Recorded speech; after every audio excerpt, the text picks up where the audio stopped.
Hi y'all, this is me. My name's Lou, and I just want to start a new channel, my own channel. I've never done this before, so it might be a little bit crazy, but that's what I'm like at the moment now. I just want to talk about my life now after major brain surgery.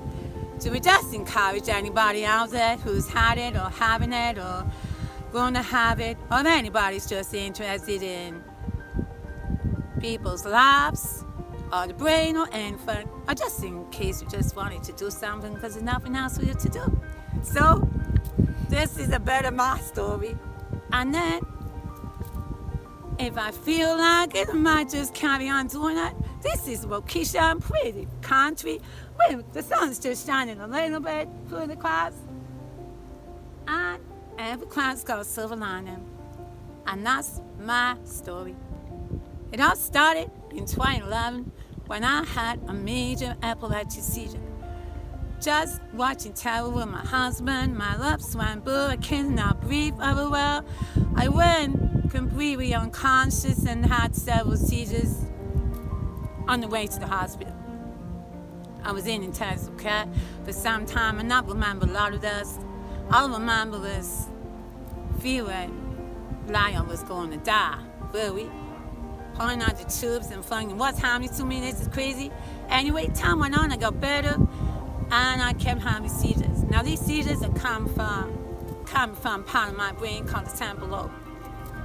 And they're different to just physical falling and wriggling about on the floor. People don't see that. They're in your head, they feel like they're crazy. Unless you had them, you're not going to understand what they're like. It feels like you're destroying you're in another place, but you're still in the world, but you're just going down a rabbit hole like without someone alive. And I think some famous authors had a temporal lobe epilepsy, and it's not really all that people not really very aware of it. So in some ways, they just want to raise awareness. A temporal lobe epilepsy, and also what was discovered in my brain, which was causing all of this, which is called a cavernoma. Cavernomas they're quite small, really, but they do a lot of damage, or they can do. They're in the shape of a raspberry, really. They look like a raspberry, a palm, and they're just the cluster of abnormal blood vessels in the brain.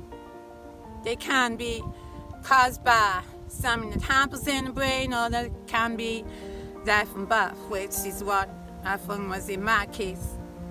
So, carried on having these seizures. I was on quite a lot of medication, anti-epileptics, which not working. So, these seizures were causing quite a lot of damage to my brain. In this part of the brain, we've got the hippocampus, which is to do with memory, and the medulla, which is to do with emotion memory, and emotion regulation. So sometimes that might be right. We go a bit crazy if we got no medulla, because that's what it's supposed to do. It's supposed to regulate the emotions. Anyway, I was suggested by my wonderful surgeon in Bristol Hospital that I should have what's called a resection, which means that the part of the brain that's causing all the damage is taken away. In the end, I had to have what's called a medulla hippocampectomy, and I love seeing that work, but that's really part of what it is taking away the medulla and hippocampus. And that's what I've had done. So it's a little bit of a hole in my brain, and that's what I like to tell about it. It was a long way to get to this place now. Had the operation in July 2019. So we're a bit down the road now. I call my life now my new life. My life before brain surgery is my old life.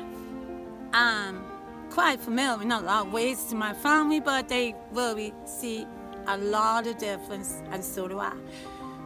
I know I had what's generally called a brain injury, and cavernomas can cause a lot of deficits anyway, so can brain surgery, and that's what happened in my case.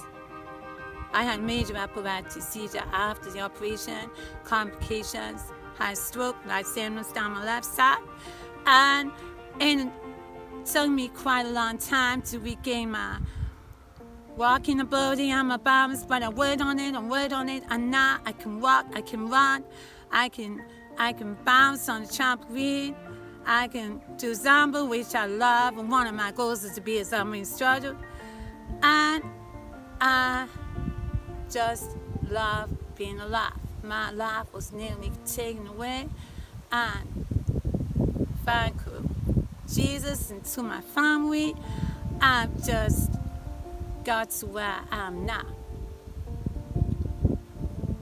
So it's a little bit windy now, so we better just move on, and I'll catch you later if that's what you want to do. I'm sending positive vibes to the world. Just keep happy, keep going on, ain't no laugh. See you next time if you want to catch me. Bye for now.